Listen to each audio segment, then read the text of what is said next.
Osho birthday December 9, 10, 11 తారీఖులో ఆయన పుట్టినరోజు సంబరాలు జరుగుతున్నాయి రంగంపేటలో.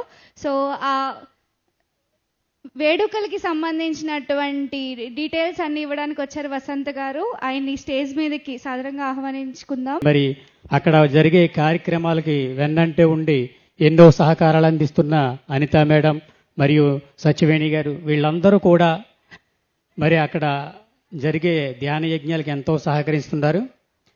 పత్రి సారు ఒక మాట అంటారు, ఏమిటంటే భగవాన్ రజనీష్, ఆచార్య రజనీష్ ఏ పేరుతో పిలిచినా మన పిఎస్ఎస్ఎంకి హై స్కూల్ లాంటి వాడు అంటారు.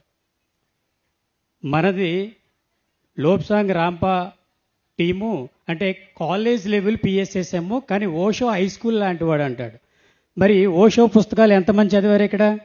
చేతులు ఎత్తండి.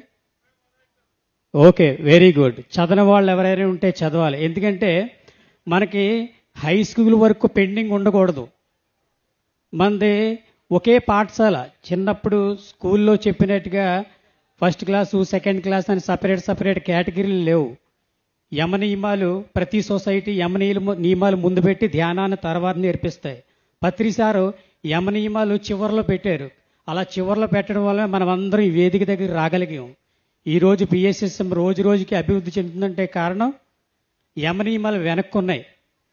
అంటే అందరూ ఒకే వేదికలో ఉన్నా సరే మనం ఆస్ట్రల్ లెవెల్లోనే కాకుండా ఫిజికల్ లెవెల్లో అంటే భౌతిక జీవితాన్ని కూడా ఆనందంగా జీవించాలి. అంటే లోపల ఏదైతే ఉందో బయటికి అదే విధంగా జీవించడం. మా పూర్వీకుల నుంచి వచ్చిన ఆచారాలు, మా సాంప్రదాయాలు ఇవన్నీ మనల్ని ఒక జైలు గోడల మధ్యలో బంధించాయి. వాటిని దాటుకుని బయటికి రావాలంటే సెక్స్ పట్ల, పెళ్లి పట్ల, వ్యాపారం పట్ల, సామాజిక పట్ల, ఆధ్యాత్మిక పట్ల, అన్నిటి పట్ల ఒక్కొక్క మాటకి ఒక్కొక్క పుస్తకాన్ని రచించాడు ఆయన. మన స్టాల్స్లో ఉన్నాయి. కాబట్టి భగవాన్ రజనీష్ పుస్తకాలు ప్రతి ఒక్కరు చెప్పాలన్నదే మా మెయిన్ మోటో. మరి ఇలాంటి ఈ అవకాశాన్ని మాకిచ్చి మమ్మల్ని అందరినీ ప్రోత్సహిస్తూ మరి ఇంత పెద్ద వేదిక మీదకి ఇదే మొదటిసారి రావడం. కాబట్టి ఈ ట్రస్ట్ వారికి వీళ్ళందరికీ మరీ కృతజ్ఞతలు తెలియజేస్తున్నాం. Thank you. మేడం మాట్లాడతారు, ఒక్క నిమిషం.